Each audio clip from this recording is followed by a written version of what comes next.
Hi, welcome to this short video. I'm Chris from FQM. This clause we're going to be talking about is clause 8, which is operations. So this is where we expect to be able to demonstrate more about what it is we do. The main areas within operations are much more focused on the quality side of the standard in terms of operational planning and control, and the design and development of any activities you do in the design phase, the control of your external products and services, and production and service provisions, and how you release your products and services, and control any non-conforming products or services inside the operational activity.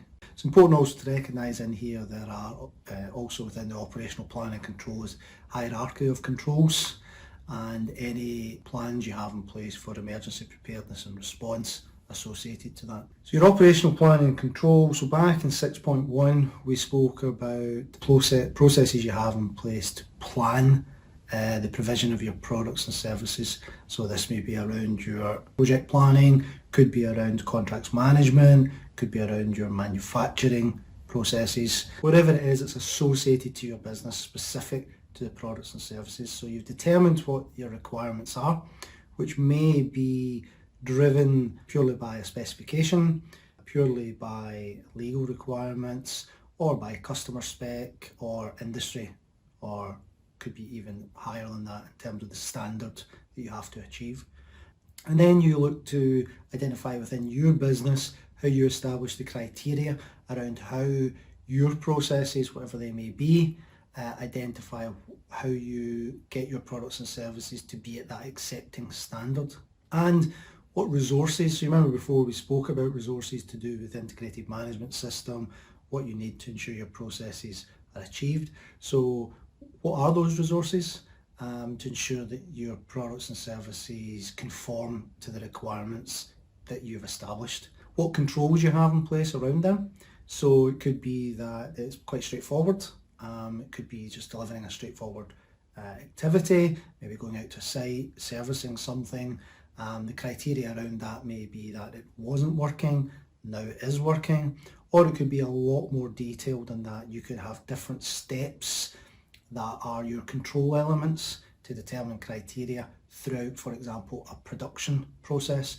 It could be around how you control ovens, it could be how you control coating. So that's much more about process efficiencies and the methods you use in terms of implementing those controls. It's also important in here that part of documented information is relevant because it shows all the way through the processes what you've done, what you've planned to do, what you've achieved, and how those bases of what you've achieved compare to the results of what you planned to achieve. Within your operational planning and control is also how you manage any changes or improvements. So we spoke before about change management, and within the planning phase is the processes or the procedures that you have to manage those changes. So it's what actions you've taken. So this is where you would demonstrate as part of your operations how you've actually delivered those changes, those improvements through a change management process effectively.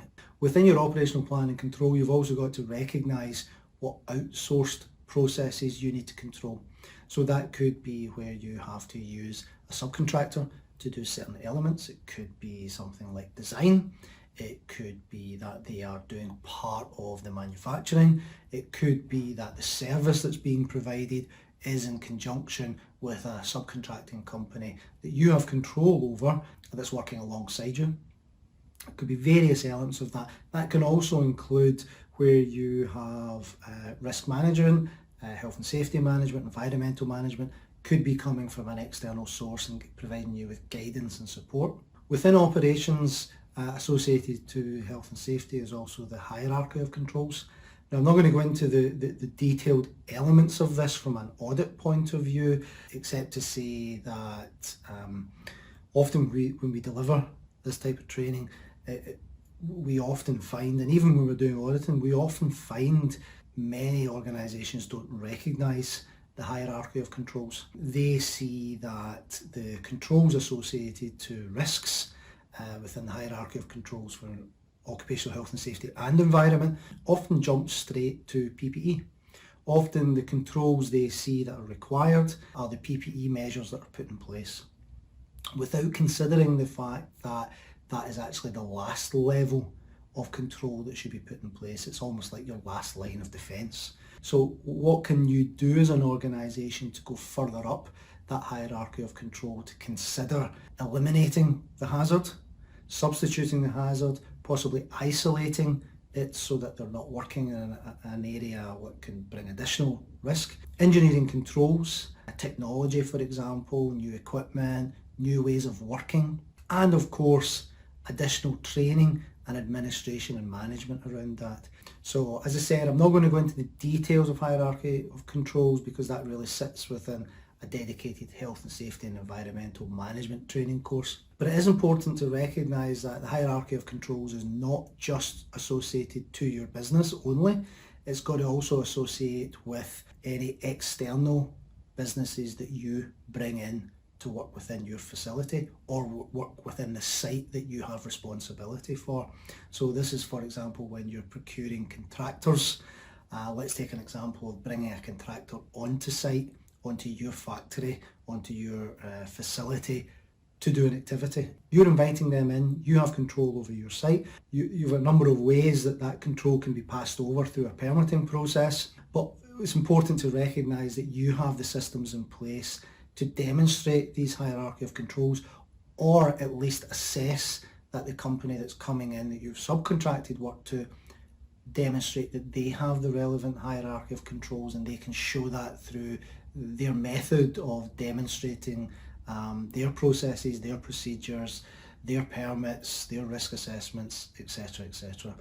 And it's also important to remember that within management of change, where you are taking this approach as a result of reducing the hazard, whether it's again within your facility, by your workers or by a subcontracted service, that if changes take place, that you look at the broader spectrum of whether those changes, remember when we spoke before about change management, you have to consider if changes in a localised area associated to reducing hazard can have a greater impact elsewhere. So for example, if a particular activity is done and it may be that that activity, if it's changed, could have a greater impact in other areas within your business from a hazard point of view. The other thing that's also worth considering as well is temporary changes. So where there are temporary activities put in place associated to short-term works, short-term contracted works possibly coming in, how you recognise that in terms of those temporary changes, what additional controls may be required, that it's out with the norm of what you're doing. So remember we spoke before about risks associated to normal, abnormal and emergency situations. So where it's a temporary fix or a temporary activity that's going on, you have to think about that as a slightly abnormal activity. It's not the normal processes that would be going on within your business. It's not the normal processes that would be going on at that site or on that project. So what additional controls do you need to have in place for that? It may be that you have to isolate certain things while that temporary work is taking place. Those could be emergency controls associated to fire, for example. You may be isolating these to do this temporary work. What additional controls do you have to put in place to cover those other risks that could be impacted? Thanks for watching this video. Please remember this is part of a series, so you may wish to jump back and see some of the previous videos. Thank you.